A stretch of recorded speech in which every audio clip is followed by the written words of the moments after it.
नौजवान औरतों की तरह हर वक्त कंघी पट्टी में लगे रहते हैं। ये औरतों का वजीफा था, मर्दों का वजीफा तो नहीं था। दूल्हा साहब अभी लेट हैं जी, ब्यूटी पार्लर में गए हुए हैं। और बूढ़ों की आंखों से भी इकबाल ने कहा हया छिन गया है। ये एक सदी कबल का है। आज अगर इकबाल होते फट जाते।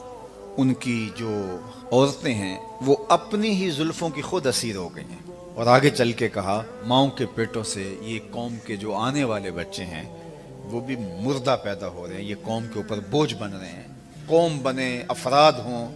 मुझे बताइए कि आज जितनी यूथ हमारे पास है दुनिया की किसी कौम के पास नहीं है, लेकिन ये बेआवारा और बेमकसद यूथ क्या उम्मत के काम आ सकती?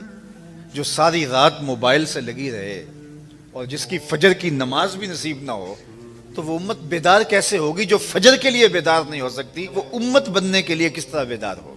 आज तो हमारा ये मसला है कि ये नौजवान जिनको हम समझते थे कि ये बच्चे बड़े होंगे, हमारे अफरादी कुव्वत बनेगी तो हम निपट लेंगे कुफर के साथ।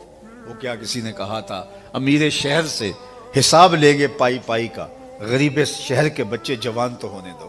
लेकिन वो गरीब शहर के बच्चे जवान हुए तो वो जवान होके उन्हीं की कैद में चले गए। वो कभी आपने बतख को देखा है जो मुर्गी कुड़क बैठती है? बतख पानी का चूंकि जानवर है वो कुड़क नहीं बैठती। तो बतख के अंडे जो हैं वो भी मुर्गी के नीचे ही डाले जाते हैं ताकि वो बच्चे निकल आएं और उसके बाद वो बतख के सुपुर्द कर दिए जाते हैं। तो मुर्गी जब उन अंडों को सींचती है 21 दिन तक अपने सीने की हरारत उन तक पहुंचाती है।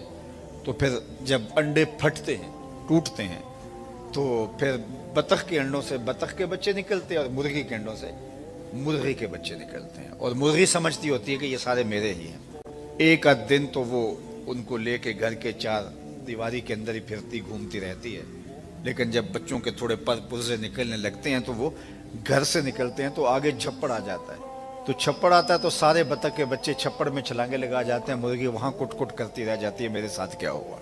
हम जिस नौजवान नस्ल को परवान चढ़ा रहे थे कि ये नस्ल बड़ी होगी तो ये उम्मत के सिपाही बनेंगे, वो बड़े हुए तो वो इसकी कैद में आ गए। और जो उम्मत के रहनुमायान थे, जो सोचते थे कि इतनी बड़ी यूथ उम्मत साजी के अमल में हमारे साथ खड़ी होगी, वो कुड़ करते रह गए कि ये हमारे साथ क्या हुआ, ये तो छप्पड़ में छलांग लगा गए। तो ये कब हम बेदार होंगे?